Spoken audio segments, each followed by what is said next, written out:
evening. Magandang araw. Kami po ang grupo ng chemistry sa Triol at ito po ang mga kagrupo. Ako nga pala si Philip Vincent Canlas. Ako po pala si Bea Marie Maraman.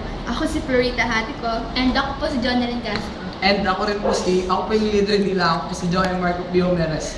At andyan rin po yung taga-video namin, siya po si Halubert. Basta yun. At ito, sa experiment pong ito, gagamitin natin yung, ito po, may papel po siya sa loob, tas may ano dito, may butas. Ito po yung gagamitin natin bilang homemade volcano po natin. Tas dishwashing liquid, kailangan po natin to. Tsaka vinegar o suka. Coloring, kahit anong kulay pwede, basta wag lang blue. Tsaka hot water, baking powder, plastic cups para lalagyan na ng mga magsisilbi siyang container, tsaka teaspoon para sa pang-mixing natin. So yung first step po, ilalagay po natin yung warm water natin, konti-konti lang dito sa konti lang po, solid konti lang. Kasi maliit lang siya. Depende yun sa pagkakagawa niyo. Yung mga ganyan lula. Tapos, dishwashing liquid. Ito.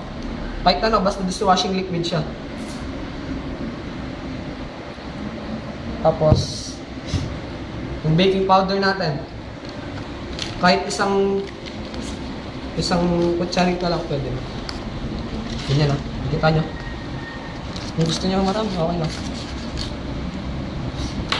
Tapos, Shake muna yun. mix natin konti.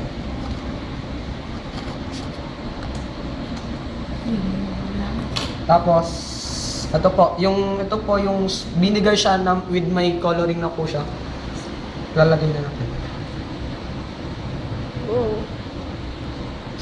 Yun na po. Ayun na po yung homemade volcano natin na may suka, na may... Ilagyan mo. Kung gusto nyo pa ulit dagdagan ng pwede mo pang ulit dagdagan nito. Pero epic. Para ma-charge po yung pagbula niya.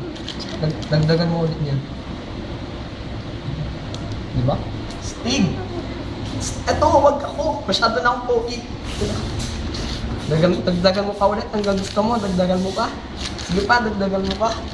Tapos, lagyan mo pa ulit. Uy, tama na. Diba? Oh, yan. Yun na po yung experiment namin. Stig, diba? Tapos, ito po ulit yung mga kagroup ko. Tapos sila ulit.